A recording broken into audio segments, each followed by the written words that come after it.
Welcome back. This is John Sadak. While you were away, we had a mound visit, and it looks like they might be making a change. Yep, they're going to the lefty in the bullpen.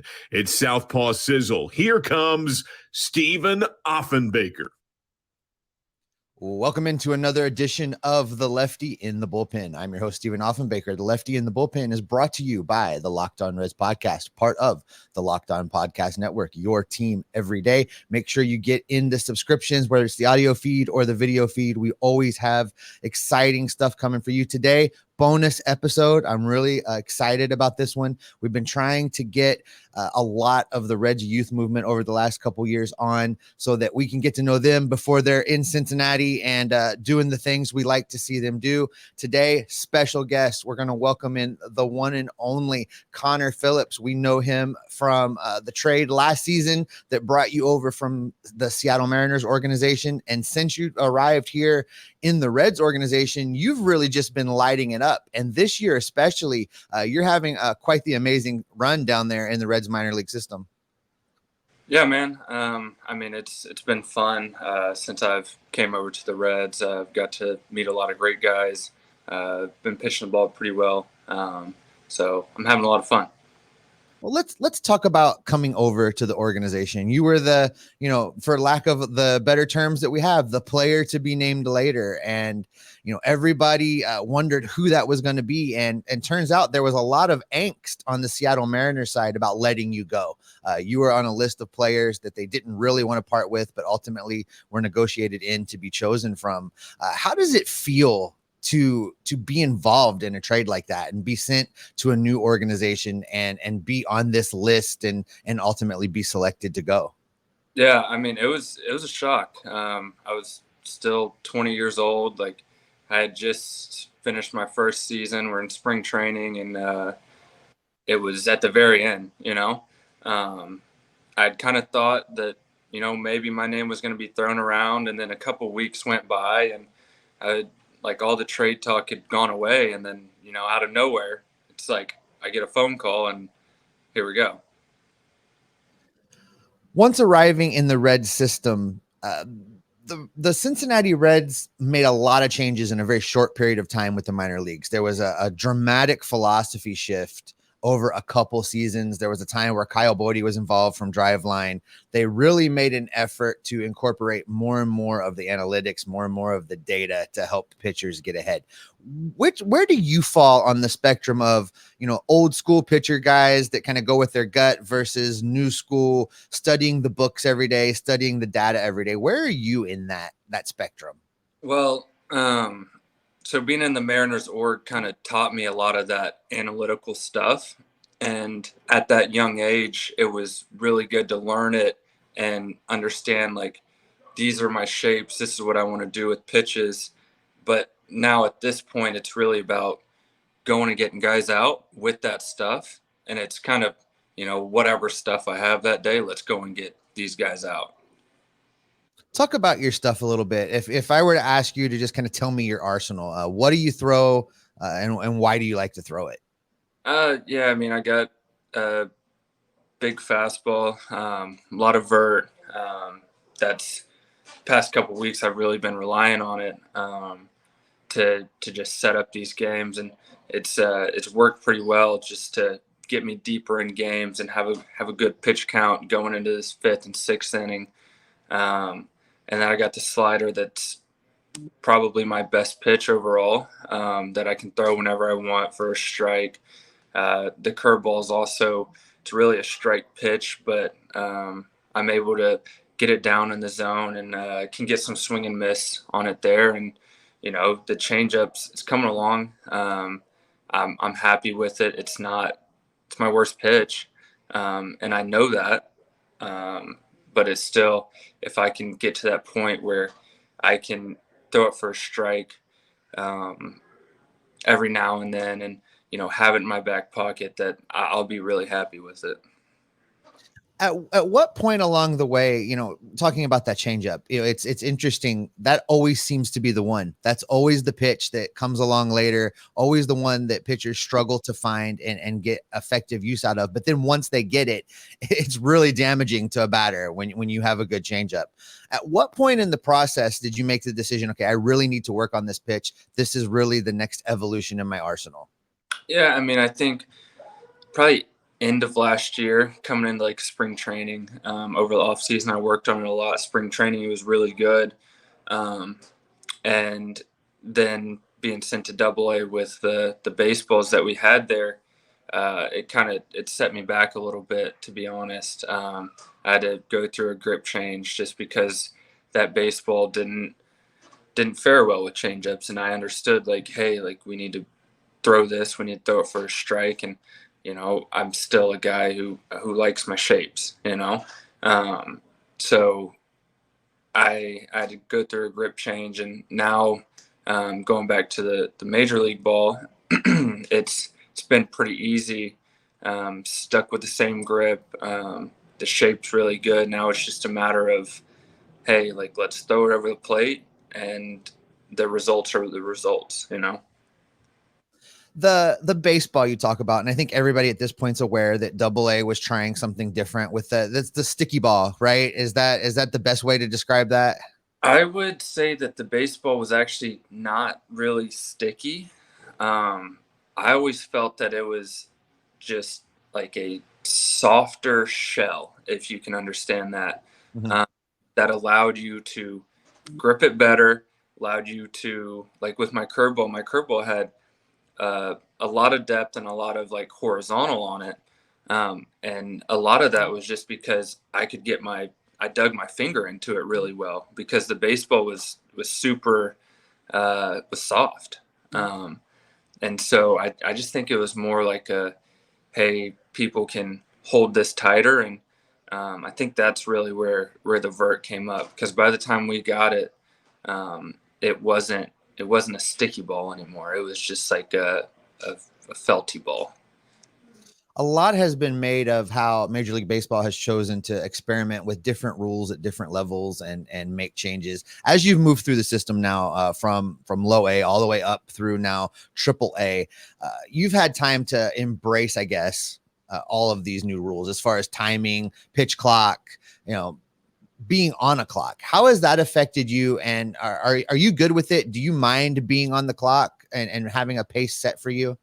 Yeah, I mean, I'm already like a fast pitcher, and with this clock, I'm still with the clock and the sound thing that we have.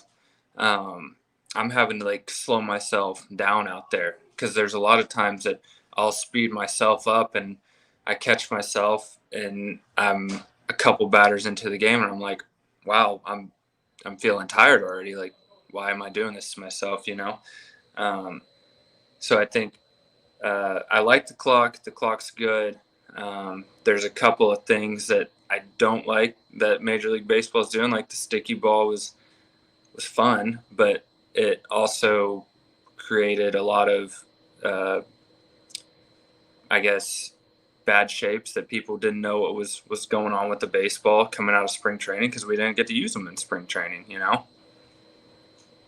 Were there any other of the rules or the adjustments that have been made to the game that you're not necessarily a fan of?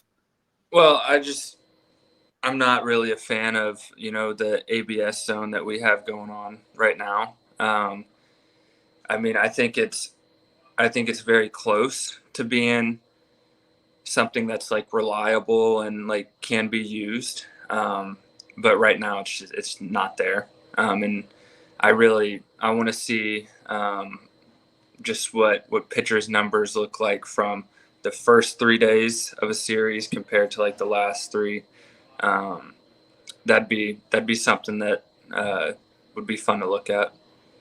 You talked a little bit about the Pitchcom, and that's kind of changed the way a game evolves. It used to be you would see the catcher throwing down all the signs. You would see the catcher have to come out and make a lot of mound visits to talk through a situation. And now we've got the Pitchcom. Talk a little bit about just in-game scenario. Is it Connor Phillips kind of already knowing what he wants to do? and the catcher already knows what you like and you're on that page, how much does the coaching staff weigh in on how you attack a batter versus the dynamic between you and your catcher? Yeah, I mean, we got a bunch of really great catchers in this org, and they are really good at communication. And us pitchers are taught, like, hey, it's your game. But a bunch of pitchers want that communication coming back from the catcher, So it's really just you and the catcher. The catcher knows your stuff. You know the catcher's stuff. They know where you want them set up on specific pitches, Looking at your numbers, well, your numbers for the whole minor league season are phenomenal, but let's just look at the 2023 Louisville numbers. Through 6 starts, a 1.95 ERA in 27 innings pitched. You've been really good as far as the strikeouts to walks. Probably a little work to be done there on the walks. I imagine you'd want to trim that just a little bit. 32 strikeouts to 19 walks, but these are really solid number sets that we're seeing from you down there in AAA. And then you mentioned working on your changeup. Where are you in your mindset as far as, is it just about developing a little bit more consistency, limiting the walks, being ready to move up? Because my opinion is you're on the cusp. I'm surprised actually that we got this in. I was afraid you were going to be in Cincinnati today. So, I thought we were going to be canceling. And I know that's unfortunate for you, but I think you're just days away. So in your mind, as you're approaching each start now, is it just about remaining consistent? Are there still other things you're trying to refine or hone in on? How would you rate your overall game right now? Yeah, I mean, I think the biggest thing for me right now is just being consistent. Obviously, we have the back pocket changeup thing that we have to figure out and keep getting better at. I believe that I can go up and pitch in the big leagues with my 3 pitches right now.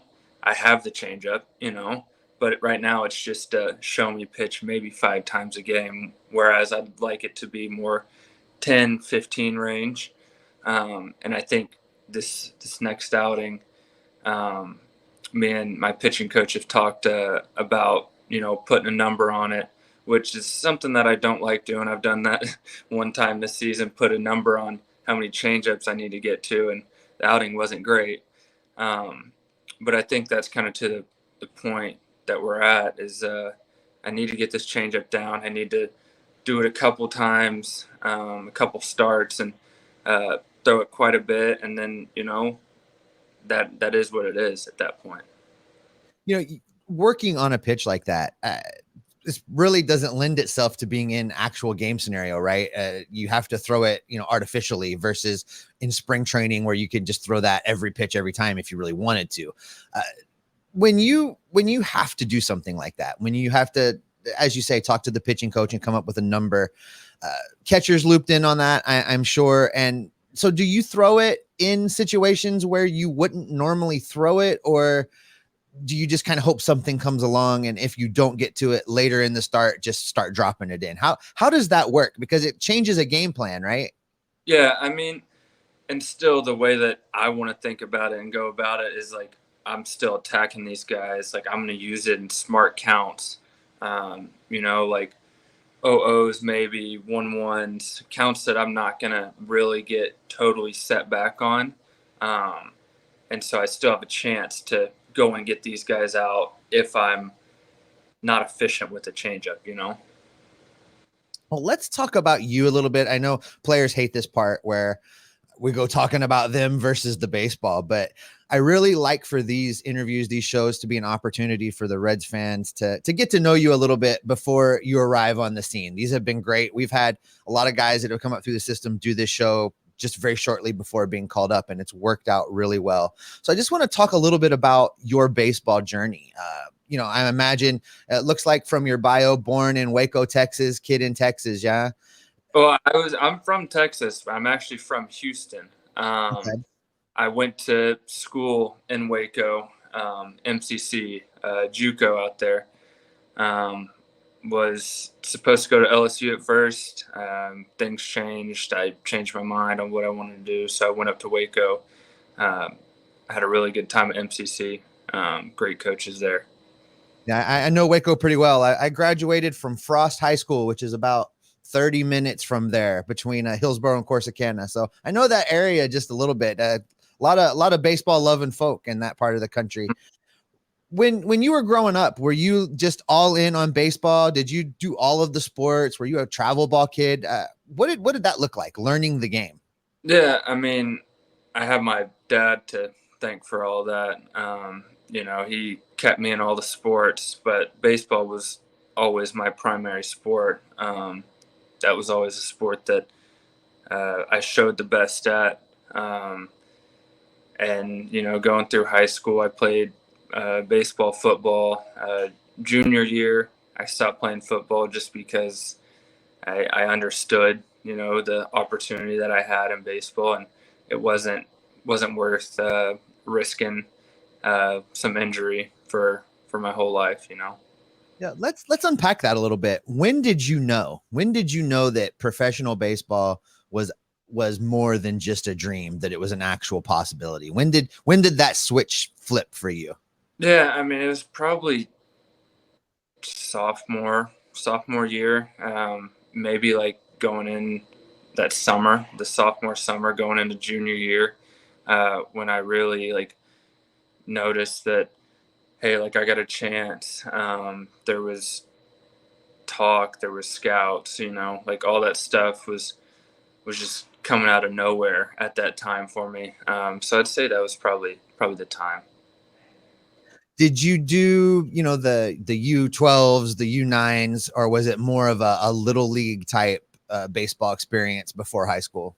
Well, so growing up, played t-ball. I started at like 4, and then I was in spring at the time, and so we had like some kids that started in that t-ball team that we made like a travel team, but it wasn't like a big travel team.